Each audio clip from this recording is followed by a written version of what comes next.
I remember the drive up to the property in Cedar Hollow like it happened last week, even though it's been a while now. It was early, too early for my brain to be doing anything useful. I hadn't even finished my coffee. Those winding back roads had that abandoned kind of silence, like nothing had driven over them in years, and nature had started the process of taking them back. Grass growing through cracks, trees leaning in just a little too close, like they wanted to whisper something if I slowed down. And then I saw the house. One story stretched out like a sleeping animal, part of it hidden behind wild brush and vines that had no business being that thick. It didn't look broken down exactly, but forgotten, like it had been left behind while the rest of the world moved on. It had this quiet, weird dignity to it, like it used to matter to someone, maybe a lot, and now it just sat there, like it was waiting for something. I didn't get fear right away. It wasn't that, more like a low-grade unease, the kind you can't name. I've been in tons of foreclosed homes, some with raccoons in the attic, some with worse, but this one? Something about it just didn't sit right with me. It was subtle, the kind of feeling you shrug off, but don't forget. Still, I had a job to do. Catalog, clean, secure, standard stuff. At least that's what I told myself as I killed the engine, grabbed my gear, and stepped out into the morning quiet. The air felt heavy, not warm, just still, like the place was holding its breath, and maybe I should have held mine. The second I stepped through the front door, my phone rang, which already didn't make sense. I'd checked for service in the truck before I even got out, dead, not a single bar. One of those places where the phone just turns into a clock. Cedar Hollow's the kind of dead zone you can't even GPS your way out of half the time. But there it was, buzzing in my pocket like everything was fine. The screen didn't show a number, just that vague, unknown caller tag. I thought maybe it was my boss, or one of the other crew guys. Maybe someone was nearby and the signal was bouncing weird. It happens, right? Especially in old places. Maybe some kind of leftover landline junk was interfering, though that didn't really explain anything. Still, I answered, and got static. Pure, soft, low static, like a radio that wasn't fully tuned in. Not loud, not aggressive, just faint enough to make me keep listening, waiting for something else to come through, but nothing did. No voice, no clicks, just sound. I held it there a second too long maybe, then hung up and laughed it off under my breath, just to cut the tension. I mean, phones act weird sometimes. I've had calls glitch out before, or ring with no one there, but this felt different, not dramatic, just off. I kept checking the screen after that, like it might blink again, like maybe I'd catch something the second time. I don't know what I thought I'd see. Some part of me wanted it to be a glitch, a fluke, but part of me was already waiting for it to ring again. And that part? It was right. It's funny, the rooms in these old places usually blur together after a while. Same dust, same sagging furniture, same faint smell of time having passed without permission. But this one room, it stayed with me. I think it must have been a sewing room once. The setup kind of gave it away. There was a desk under the window, short-legged, worn and bowed in the middle like it had been leaned on every day for years. Not just used, lived at. There were thread spools scattered across the surface and piled in dusty jars on the shelf above. Reds, greens, pale blues, little scraps of fabric still pinned in places. But it wasn't the sewing stuff that got me. It was the corkboard on the wall, covered in newspaper clippings. Not articles, not coupons, obituaries. Neatly cut, no ragged edges, no tearing, scissors used with care. Dozens of them pinned up in rows like someone had been collecting them on purpose. All local, I think.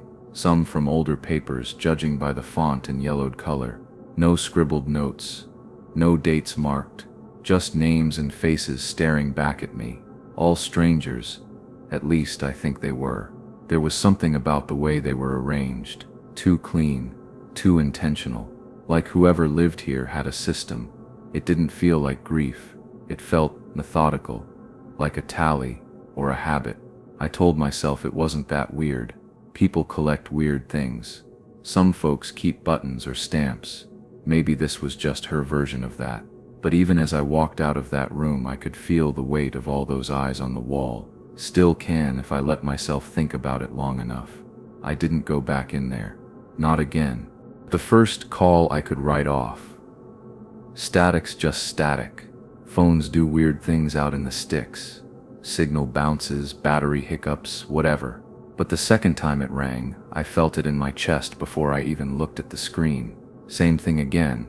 Unknown, no number, no contact, just that cold little word sitting there on the screen like it belonged, like it had always been there. I should have ignored it. I thought about it for half a second, but of course I picked up. Curiosity's a hell of a drug. It wasn't the same as before. There was still static. Yeah, but something underneath it, or in it. I don't know. You ever hear a sound that doesn't exactly say anything but still feels like it's meant for you? That's the best way I can describe it. It wasn't louder. It wasn't even clearer. But it felt focused, like whatever was on the other end was waiting to be understood. I don't even remember hanging up. I think I just let it go silent and dropped my hand to my side. Stood there like an idiot for who knows how long. The hallway stretched in front of me, dead quiet, but not the kind of quiet that calms you. It was loaded, heavy, like something had just happened, and something else might happen next. There wasn't a sound in that house, not a floor creak, not a drip, but I still had this crawling certainty that I wasn't the only one standing there. I kept telling myself it was nerves, that I was being dramatic, that I'd let the weirdness of the day get to me, but something in me, something a little more honest, was already on edge. It wasn't until I looped back through the living room that I noticed them. Footprints, in the dust. At first I didn't register what I was looking at. I was focused on boxing up some glassware from the shelves, routine stuff. But then I turned, and there they were. Just there, imprinted clear as day on the hardwood floor. Not boot prints, not mine. These were bare, toes and everything. The kind of print a kid might leave, light and narrow. Like someone small had walked barefoot across the room, maybe from the hallway, maybe from nowhere. And the thing is, I hadn't even gone that way yet. I know that for a fact. The dust was thick, undisturbed everywhere else. But here it had been parted, crushed down in careful little shapes. The kind of fresh you can feel in your gut, like whatever left them had passed through just minutes before I saw them. I froze for a good 10 seconds. My mind ran through all the options. Maybe someone had broken in, maybe a squatter, maybe I missed a door being open. I checked every entrance again, just to be sure. Everything locked, windows latched. No draft, no trail, just the prints, sitting in the quiet like a question I didn't want to answer. I didn't call anyone. I didn't leave. I should have. But something in me was more curious than scared, at least for the moment. I told myself I'd finish up and be gone before anything else weird happened. Still, I moved slower after that, kept glancing over my shoulder like I was expecting something to be there. I don't know what I thought I'd see. Part of me didn't want to know. The other part kind of did. I think the worst part was that I'd already seen the thing earlier. It was sitting there on the nightstand in the master bedroom when I first walked through, one of those old rotary phones, off-white and yellowed with age. Cord stretched out like it hadn't moved in decades. I didn't even pause at it, just marked it in my mental checklist as junk. Part of the usual background clutter these places come with. I hadn't even considered it could still be connected to anything. The power had been off for over a year. No landline, no signal, no nothing. So when it rang, it didn't just surprise me. It dropped my stomach through the floor. It was that old school ring, sharp, shrill, mechanical. None of that soft electronic buzz you get from modern phones. This one had presence. It filled the house, cut through every wall like it knew where I was. I wasn't in the bedroom when it started. I was down the hall, still half distracted by those footprints I'd seen earlier. But the moment that bell went off, I stopped dead in my tracks. I didn't even breathe at first. I could see the edge of the nightstand through the open door, and I swear I saw the receiver tremble with each ring, just slightly, just enough to feel alive. I didn't go in. I didn't even take a step closer.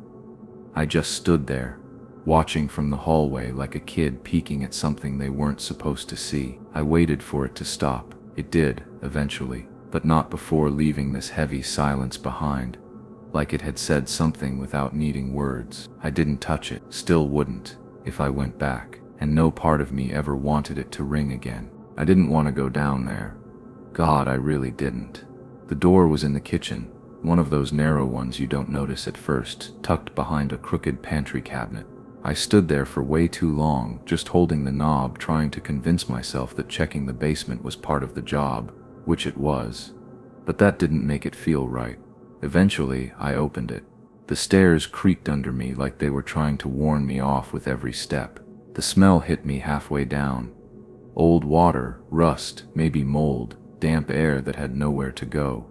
The kind of basement that just hums with a quiet that doesn't feel natural. There wasn't much down there. Shelves with rotting paint cans, a busted folding chair. But then, in the far corner, there was this table, plastic folding legs. On top of it, a cordless phone, dusty, dead-looking. Next to it, a stack of notebooks. I didn't want to look, but of course I did. The pages were filled, name after name, each with a short note scribbled beside it. Most of them were just times and single lines. Called, no answer. Spoke, warned, didn't listen. That one stuck with me. Didn't listen. It didn't feel like some forgotten list or a bored person's notes. It felt tracked, recorded, like someone was keeping tabs on something they couldn't stop. I flipped through maybe 10 pages before I had to set the whole thing down. My chest was tight, and I couldn't explain why. I didn't take anything. I didn't finish checking the far corners. I backed out like something was going to reach for my ankle the second I turned, and I didn't go back down. I just got out. You know how some places just feel off? Not haunted or anything, just wrong in a way you can't explain. That's how the basement felt the first time I saw it. The house itself looked alright when I moved in. Nothing fancy, one-story old paint, creaky floors, but it was cheap, and I needed a place fast. Oak Ridge was quiet, tucked away from the city noise, and I figured it'd do for a while. But the basement, I don't know. Even before I signed the lease, it gave me this weird feeling, like I wasn't supposed to go down there. The door was heavy, a little warped, like it hadn't been used in years. It stuck when you pulled it, like the frame didn't want to let go. The worst part? The light switch. For whatever reason, it wasn't at the top of the stairs, it was halfway down. So every time I had to go in there, I'd have to step into pitch black and fumble my way toward the wall before I could see anything. Never made sense to me. Who designs that? I didn't need the basement much. Threw a few boxes down there, tools, spare stuff I didn't use, and left it alone. But I swear, every time I walked past that hallway, I'd pick up my pace without thinking. Not like I was scared, exactly. Just uneasy, like if I lingered too long, the door might creak open on its own. You ever walk by a room and feel like it's watching you, even when you know it can't? That's what this basement felt like. And the worst part is, I never had a reason to feel that way. Not back then anyway. But something about it always felt off. And eventually, it wasn't just a feeling. It was around 2:30 in the morning. Maybe closer to 3. I'd just gotten home from a long shift. Janitorial work at a warehouse outside town. Dead quiet at that hour. My brain was running on autopilot, just heading toward the bathroom before crashing for the night. And then I heard it. 3 knocks. Not loud, just deliberate. Like someone using the side of their fist. I froze mid-step. The hallway light buzzed above me, and for a second I actually thought I'd imagined it. I stood there, listening hard. Nothing. And then again, 3 soft knocks. Same rhythm, same pause in between. My first thought? Pipes. The house was old, and I'd already gotten used to the way it groaned and popped after sunset. But this didn't sound like that. It didn't echo through the walls. It came from one place, one very specific place. The basement door. I didn't move, just stared at it from a few feet away. I kept telling myself there was no way. Probably just the wood settling or some draft rattling something loose. That's what I told myself, over and over. But I couldn't shake the feeling that someone or something was standing on the other side of that door, waiting for me to open it. I didn't. I backed into my bedroom, locked the door like that would do anything, and left the TV on all night. I didn't even try to sleep. The next morning, when the sun was up and everything felt a little less strange, I opened the basement and went down. Step by step, it was just like I'd left it. Boxes untouched, dust undisturbed, same faint smell of dry rot and old wood. No footprints, no signs. But that didn't make me feel better. If anything, it made it worse. I was half asleep, brushing my teeth like I always do after a night shift, just trying to get the routine over with so I could collapse in bed. I wasn't even really thinking when it happened, just this loud, sudden thud, not like before, not tapping. This was heavier, a full-bodied hit, like someone leaned their weight into the basement door from the other side. I froze, toothbrush still in my mouth. I stared at the bathroom wall for a few seconds, listening hard. Nothing followed. No creaking, no footsteps, no voice, just the hum of the old bathroom light and the distant ticking of the kitchen clock. I thought maybe something fell downstairs, maybe a box shifted or a shelf gave out. But the timing, the way it lined up with me being right there, again in the middle of the night, it didn't sit right. I stepped out into the hallway. Everything looked the same. That door, same angle, closed just like always. But something about the air felt different, heavier. I don't know why I did it, but I leaned in, pressed my ear right up against the wood, and I heard it. Slow, deep breathing. Not wheezing or panicked, just steady, as if someone was standing barely an inch from the door, breathing through their nose. I didn't move, couldn't. My whole body went cold. Eventually I backed away, locked myself in the bedroom again, same as before. I didn't sleep. The next morning I called the landlord. I didn't even know how to explain it. I think someone might be in the basement, was all I could come up with. He showed up, checked the windows, the walls, everything. No sign of forced entry, no broken glass, no tracks. Said it was sealed up tight. I didn't argue. What was I supposed to say? The house breathes at night. It started small. Stuff that, on its own, didn't seem worth getting worked up about. The kind of things you could easily blame on being overworked or just not paying attention. I'd come home and the kitchen light would be on when I knew I turned it off before leaving. Or the hallway closet would be open an inch, just enough to catch your eye. I hardly ever even used that closet. At first, I chalked it up to stress. I was working long shifts, barely sleeping and running on microwave meals and caffeine. Easy to forget the little stuff, right? I tried to let it go. But then one night I came home and found one of my kitchen knives, one of the big ones, lying on the floor in the hallway, right near the basement door. It stopped me cold. I hadn't cooked anything in days. That knife should have been in the drawer. And even if I somehow left it out, there's no reason it should have ended up there. Inches from that door I'd been avoiding more and more. That's when it really clicked that something was off. Like, not in my head off. Not me being forgetful. Something external.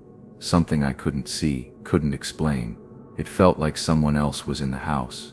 Not while I was there, but when I was gone, or asleep, moving around, testing things. I started documenting everything. Took pictures before I left for work. Noted light switches, drawers, door positions. But it didn't make a difference. Things still shifted, subtly. Never dramatic enough to call the cops or prove anything. Just enough to get under my skin, to make me feel like I was being watched without ever actually seeing anyone. It was like the house wanted me to think I was losing it. It was just after 3 in the morning, maybe closer to 4. I'd been up too late again, half watching some rerun, not really paying attention. The house was quiet, just the low buzz of the TV and that soft hum you don't notice until everything else stops. Then I heard it, that long, slow creak. It wasn't sudden. It dragged out, like old hinges giving way under weight. I muted the TV and just sat there for a second, hoping it was something from outside. Wind, maybe, but it wasn't. I looked down the hall and there it was, the basement door. Open, wide open. I hadn't touched it in weeks. It wasn't like I forgot to shut it. I never left that door open. After everything that had already happened, I barely even looked at it anymore. And now it was just open, like it had been waiting. I grabbed my flashlight. I didn't have anything else on hand. No bat, no knife, just that cheap flashlight from the drawer. I told myself to stay calm, just a draft maybe. Old hinges, faulty latch. I walked toward it, heart pounding harder with every step. Reached for the switch, flipped it, nothing. Bulb was dead. Of course it was. And that's when I heard them. Footsteps, slow ones, coming up the basement stairs, one at a time, deliberate. No rush, just movement, getting closer. I didn't wait to see anything. I slammed the door and held it shut, both hands wrapped tight around the knob. I felt pressure, just for a second, like something was leaning back from the other side. Then nothing. I called the cops.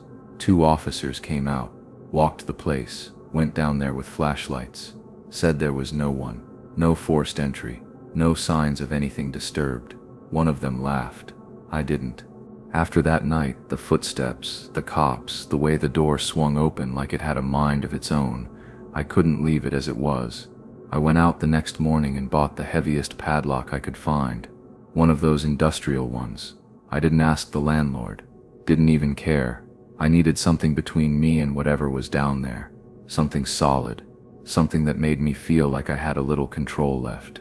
For a while it worked, or at least it felt like it did. A couple of quiet weeks passed. No knocks, no open doors, no breathing. I almost let myself believe that maybe I'd imagined too much of it, that maybe just the act of locking it up was enough to end it. Then I came home one night and saw the lock. It was lying on the floor, broken clean through like someone had taken a bolt cutter or a hammer to it. Not rusted, not fallen, snapped. The basement door itself was cracked open again, just a sliver, enough to show the dark behind it. I didn't go near it. I just stood there, frozen, my keys still in hand, just staring at that opening. It was quiet, no sound, no movement, but the air felt wrong. That kind of wrong where your body knows something before your brain catches up. And then it hit me. Every single time this had happened, it was always after midnight, always when I was alone, never during the day, never when someone else was around. It was like, whatever this was, it waited. I didn't touch the door, didn't look inside. I turned around, packed a bag with what I could carry, and left. Just like that. I couldn't do another night in that house. Not after that.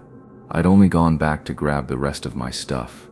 A few boxes, old tools, clothes. I didn't really care about, but still couldn't quite leave behind. I didn't plan on staying long. I just wanted it over with. Before I left, I nailed the basement door shut. Actual nails. Hammered the frame until the wood splintered. Then I dragged the heaviest furniture I had. Bookshelves, a dresser right in front of it. I didn't care if it looked insane. I was done pretending this was normal. Done pretending I was being paranoid. For a few nights, it was fine.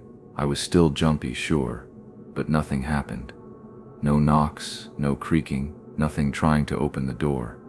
Then, when I was finally starting to fall asleep without triple-checking the locks, it happened. It wasn't a bang or footsteps this time. It wasn't breathing. It was something worse because it was closer. It started soft like a hum or maybe a vibration I couldn't place. But then it became clearer, a sound low and ragged, like a voice that couldn't form words. Not quite speaking, not whispering either, just there. And it was coming from underneath me, from beneath the floorboards, right under my bed. I didn't move, couldn't. I just lay there listening, heartbeat in my throat, hoping it would stop. But it didn't, not right away. I called the police again, for the second time. They came, they searched. They looked under the bed, tapped the floor, checked the basement, at least what they could access. Nothing. Again, no signs of anyone, no forced entry, just like before. But I didn't stay. I left that night, grabbed what I had and walked out the door. I still think about that sound. I still wonder what was under the floor. What might have come up if I'd waited just a little longer. So this was back when I first moved into a small duplex just outside Briar Hollow. My first time living completely alone. No roommates, no family, no real safety net. Just me and a couple of boxes and whatever peace I thought I'd find after everything fell apart with my ex. I wasn't trying to rebuild my life or anything dramatic. I just wanted quiet. No voices, no expectations. Just time to breathe. The neighborhood seemed perfect for that. It had this almost too quiet vibe, rows of look-alike units, wind chimes swaying, hedges trimmed within an inch of their lives.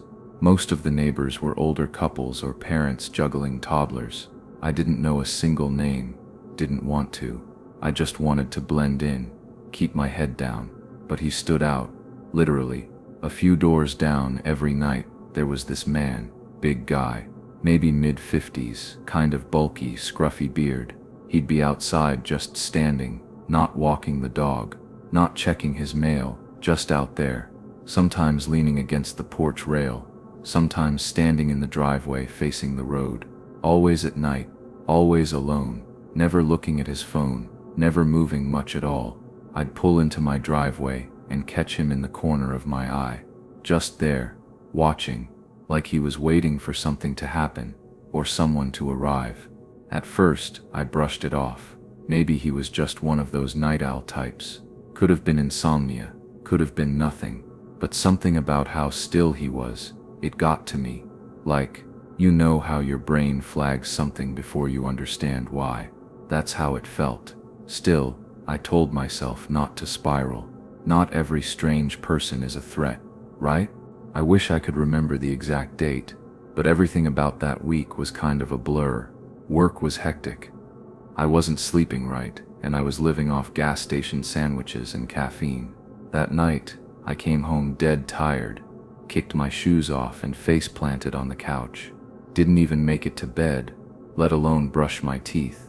Just lights out. It was around 3 a.m. when I snapped awake. Not the kind of wake up where you stir and roll over. No, this was that bolt upright, heart-racing kind of wake-up, like your body knows something before your brain does. There was this sound, metal on wood. Not loud, but drawn out, like something scraping slowly, almost like someone was easing open an old gate, trying not to be heard. I sat there, in the dark, just listening, trying to figure out if I'd dreamed it. But then I heard it again, faint, crunching steps. My backyard's lined with decorative stone. No grass, no dirt, just gravel. Every footstep pops like bubble wrap out there. I wasn't imagining it. Still, I did what most people do. I hesitated. I crept toward the blinds, slow, careful, tried to part them just enough to see. But there was nothing, no movement, no motion light, just shadows and silence. I called the police, told them what I heard. To their credit, they showed up pretty fast, did a lap around the yard, checked the gate, said everything looked normal. Probably an animal. One of them said, maybe a raccoon, maybe the wind knocked something loose. And I wanted to believe that. I really did. But I also knew what gravel sounds like under a person's weight. And that wasn't the wind. I went out back the next morning. Not because I expected to find anything really. I think part of me just needed to confirm I wasn't losing it. The night before had left this weird pressure in my chest that wouldn't go away, and I figured maybe seeing a normal yard in daylight would settle my nerves. But yeah, that's when I saw it. Right under the gate, wedged between the post and the ground, was this flat piece of stone. Small, clean, about the size of a paperback. It wasn't just sitting there randomly either. It was jammed in just enough to stop the gate from swinging shut, which doesn't sound like a big deal until you realize that gate has a spring-loaded hinge. It slams shut if you don't hold it. So the only way it wouldn't have latched was if something held it open. And now there it was. This stupid, ordinary-looking rock holding it just barely ajar. I crouched down and stared at it for a long time, like maybe it would explain itself. It didn't. And the thing that really got me, I hadn't noticed it the day before. I'm not saying I do a full security check every time I come home, but I use that gate to let the trash bins out. I would have noticed a rock like that, wouldn't I? Still, I called the police, told them I thought someone had tampered with the gate. They came by, took a look, jotted something down in their little notepad, said there wasn't much they could do unless someone actually broke in. I didn't argue, I just nodded. But the whole time my brain kept looping the same thought. What if they already had? This is the part that still messes with me. Not the loud stuff, not the late night noises or the shadowy figure. It's this quiet, almost nothing kind of moment that lodged itself deeper than anything else. It was just another normal night. I'd worked a long shift, dragged myself through the front door like usual, kicked off my shoes, and then I saw it. The door, the actual front door, wasn't latched shut. It was sitting just a hair open, not swinging, not flung wide, just off the latch, like someone had pulled it closed without locking it, like they didn't want it to click shut all the way. And I froze, just stood there, staring at it, my keys still dangling in my hand. I lock my door. It's automatic. I don't even think about it anymore. Click, turn, tug once to make sure it's shut. Every morning, same thing. It's a routine, especially living alone. So I stood there trying to make sense of it. Did I forget that morning? Was I distracted? Was I running late? I walked through my whole day in my head trying to remember the moment I left the house. But my memory kept coming up blank. Just fragments of coffee and car keys and locking the handle. I remember locking it. But still, maybe I didn't. I went inside slowly, checked every room even though nothing looked touched. Nothing was missing. No drawers open. No muddy prints on the floor. It was exactly how I'd left it, which somehow made it worse. Like someone had been there, maybe even walked around, and then left everything exactly as it was. I called the police. They said maybe I forgot, and I started triple checking every lock from that night on. I was just starting to drift off when it happened. That fuzzy in-between kind of sleep where your brain starts to let go but your body's still half alert. And then, click, a subtle, unmistakable rattle. Not a creak, not a house-settling groan. The sound of a handle. My back door handle. At first, I thought maybe I dreamed it. But then it came again, this time a little louder, a little more deliberate. The kind of slow turn you make when you're testing something, like someone trying to be quiet. Then again, harder, like they were getting impatient. I stayed completely still. It's strange how quickly your mind goes blank in a moment like that. I didn't reach for the light, or yell, or run. I just sat there frozen, listening. My bedroom door was open, and I had a clean line of sight to the hall, but I couldn't see the back door from where I was. I didn't want to move, didn't want to make a sound, didn't even want to breathe too loudly. Eventually, I slid off the bed and onto the floor, crawled on my elbows like I was in some kind of bad dream. I had my phone in one hand and the stupid dull kitchen knife I kept in my nightstand in the other. I crouched in the hallway, completely out of view, just listening. I didn't look through the blinds. I couldn't. I don't know why. Maybe I was scared of seeing someone looking back. Maybe I already knew someone was there, and I didn't want to confirm it. The cops came, walked the yard, said they found some prints in the gravel. Nothing more, nothing they could do. And all I could think was, so what, someone has to break in before it counts. I didn't wait this time. The morning after the handle incident, I drove straight to the nearest store and bought a pair of Wi-Fi cameras. Nothing fancy, just good enough to see faces, catch motion, save clips. I didn't even bother with professional installation. I had them mounted that afternoon, one on the front porch, one out back above the sliding door. That night, I didn't even try to sleep. I just sat on the couch, lights off, wrapped in a blanket like a kid trying to make himself invisible. The live feeds played on my phone, 2 silent windows glowing in the dark. My heart pounded every time a car drove by or a branch moved. And then it happened. Around 3 a.m., the backyard feed flicked, motion triggered. There he was. He stepped into view like he knew exactly where the camera's range started. Like he'd been watching me set it up. Like he understood the blind spots better than I did. Big guy, hoodie up, gloves on. Same build I'd seen out on the street every night. But this time, no guessing. No maybe. I was looking right at him.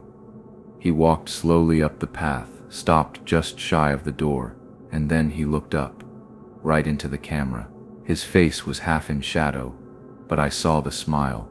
Wide, deliberate, like he knew I was watching and liked it, like the whole thing was fun for him. I sent the clip to the police, called them again. They came, watched the footage, said yeah, that's unsettling, but no one broke in, no property was damaged. He wasn't carrying anything threatening, so technically nothing illegal had happened. I just stared at them. I had it on video, a face, a pattern, but it didn't matter. Nothing ever happened, so nothing could be done. That was it for me. After that last camera footage, something inside just broke. I didn't sleep, didn't eat. I spent the next few hours just sitting at my kitchen table with the lights off, staring at the back door, waiting to hear the handle again. And when it hit me that I was actually waiting, like part of me expected him to come back, I knew I couldn't stay another night. I packed a bag and left. No real plan, just booked a room at a mid-tier hotel off the highway and kept the curtains closed. The silence in that room felt heavier than the one I left behind, but it was different. It wasn't watching me. I came back during the day just to grab a few more things. Thought maybe I'd been dramatic. Maybe the distance would help. But the second I stepped into the kitchen, I saw them. 4 muddy handprints on the sliding glass door. 2 near the top, 2 low, like someone crouched there for a while, just resting their hands on the glass, just watching. I didn't clean them. I didn't touch anything. I just backed out and locked the door behind me, even though I knew it didn't make a difference. On the way out, I checked the mailbox. Don't know why. Habit, maybe, or hope. There was a piece of lined notebook paper, folded once. No envelope, just 6 words, scribbled in small, cramped handwriting. The cops leave, but I don't. I filed one last report. The officer I spoke to actually looked shaken, said they'd checked the neighborhood, said it shouldn't have gone this far, but it already had. Weeks later, I got a Facebook message from a girl named Sierra, said she'd moved into my old place, said someone knocked on the glass door at 3 a.m. and just stood there. I didn't answer. I didn't want to know.